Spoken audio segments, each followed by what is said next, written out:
இது செவ்வாய்க்கிழமை. நாளைக்கு என்ன குழம்பு வைக்க போகிறோன்ட்டு இன்றைக்கி நைட்டே யோசிச்சு வச்சுட்டா ரொம்ப ஈஸி. அதனால் நேற்றே முடிவு பண்ணியாச்சு நாளைக்கு வெண்டைக்காய் குழம்புன்ட்டு. வெண்டைக்காய் புளிக்குழம்பு எப்படி வைக்கிறதுன்னு பார்க்கலாங்களா? ஃபஸ்ட்டு வெண்டைக்காயை நல்லா பொடிசாக அரிஞ்சு அதை எண்ணெயில் மல்லித்தூள் போட்டு நல்லா வறுத்திங்கன்னா அந்த வளவளப்பு போயிடும். தாளிப்புக்கு எண்ணெய், கடுகு, வெந்தயம், ஜீரகம், வெங்காயம், வரமிளகாய், கருவேப்பிலை, பூண்டு கட் பண்ணி போட்டுக்கோங்க, தக்காளி, அப்புறம் மஞ்சத்தூள், மிளகாத்தூள், சாம்பார் பொடி, அப்புறம் 2 பச்சை மிளகாய் இதெல்லாம் போட்டு தண்ணி தெளித்து நல்லா வதங்க விடுங்க. வதங்கினதும் நம்ம வறுத்து வச்ச வெண்டைக்காயை போட்டுட்டு அப்புறம் நெல்லிக்காய் சைஸ் புளி கரைச்சி ஊற்றி நல்லா கொதிக்க விடுங்க. கொதிக்கிறதுக்குள்ளே நம்ம கொஞ்சம் பேஸ்ட் அரைக்கணும். அதுக்கு தேங்காய், பூண்டு, வெங்காயம், தக்காளி இது எல்லாமே பச்சையாக அரைச்சி ஊற்றிக்கோங்க. அந்த பேஸ்ட்டை ஊற்றிட்டு அதோட தேவையான அளவு தண்ணி ஊற்றி நல்லா கொதிக்க விடுங்க.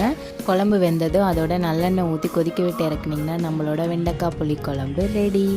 இது மீன் குழம்பு மாதிரியே இருக்கும்.